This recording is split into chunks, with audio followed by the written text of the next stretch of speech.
আসসালামু আলাইকুম ওয়া রাহমাতুল্লাহি ওয়া বারাকাতুহু। আলহামদুলিল্লাহি ওয়াহদাহু ওয়াসসালাতু ওয়াসসালামু আলা মান লা নাবিয়্যা বা'দাহু আম্মা বা'দ। সুপ্রিয় দর্শক শ্রোতা ভাই বোনেরা, মুআজামে তবরানীতে ইমাম তবরানী রাহিমাহুল্লাহ বিশিষ্ট সাহাবী আব্দুল্লাহ ইবনে মাসউদ রাদিয়াল্লাহু তাআলা থেকে একটি হাদিস বর্ণনা করেছেন। তিনি বলেছেন, আল্লাহ সুবহানাহু ওয়া তাআলা দুই ব্যক্তিকে দেখে হাসেন। তাদের ভিতরে এক ব্যক্তি হলেন তিনি, যিনি প্রচণ্ড শীতের রাতে আরামের বিছানা ছেড়ে দিয়ে শরীরে থাকা লেফ কম্বল ইত্যাদির উষ্ণতাকে উপেক্ষা করে ঝেড়ে ফেলে দিয়ে উঠে দাঁড়িয়ে যান এবং ওযু করে নামাজ শুরু করেন। এই ব্যক্তিকে দেখে আল্লাহ সুবহানাহু ওয়া তাআলা হাসেন এবং তার ফেরেশতাদেরকে বলেন, মা হামালা আবদি আলা মা সানা, কিসের আশায় আমার বান্দা এত কষ্ট করছে?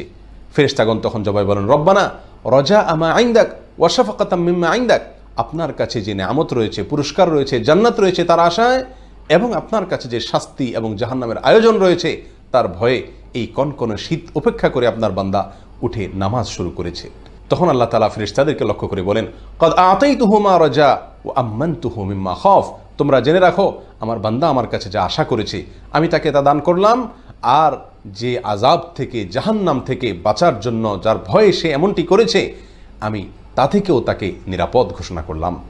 মুহাদ্দিসিনে কেরামের অনেকেই বলেছেন এখানে ফজরের সালাতে ওঠার কথা ইঙ্গিত করা হয়েছে, যদিও বেশিরভাগ মুহাদ্দিসিনে কেরামের মতে তাহাজ্জুদের সালাতকে এখানে ইঙ্গিত করা হয়েছে। আর অপর ব্যক্তি যাকে দেখেও আল্লাহ সুবহানাহু ওয়া তাআলা হাসেন তিনি হলেন ওই ব্যক্তি যিনি আল্লাহর রাহে জিহাদ করতে গিয়েছেন এবং জান্নাতের আশায় জাহান্নামের ভয়ে তিনি নিজের জীবনকে বিলীন করে দিয়েছেন, নিজের জীবনকে অকাতরে আল্লাহর রাহে তিনি পেশ করেছেন নজরানা হিসাবে। এই ব্যক্তিকে দেখেও আল্লাহ তাআলা হাসেন এবং তার ফেরেশতাদের সঙ্গে একই রকমের কথোপকথন তিনি করে থাকেন। সম্মানিত ভাই বন্ধুগণ, শীতের মৌসুমে প্রতিটি রাতে আমরা চাইলে আমাদের মালিককে হাসাতে পারি। মুসনাদ আহমদে বর্ণিত এক হাদিসে রাসূল করিম সাল্লাল্লাহু আলাইহি ওয়াসাল্লাম ইরশাদ করেছেন, ইযা যাহিকা রাব্বুকা ইলা আবদিন ফিদ দুনিয়া ফালা হিসাবা আলাইহি, দুনিয়াতে তোমার রব যদি তার বান্দার কোনো কাজে তিনি হাসেন তাহলে আখিরাতে ওই ব্যক্তির আর কোনো হিসাব গ্রহণ করা হবে না, বিনা হিসাবে সে জান্নাতে যাওয়ার সৌভাগ্য অর্জন করবে।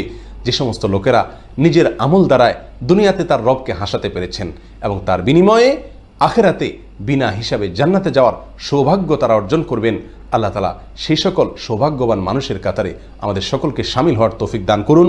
আসসালামু আলাইকুম ওয়া রাহমাতুল্লাহি ওয়া বারাকাতুহু।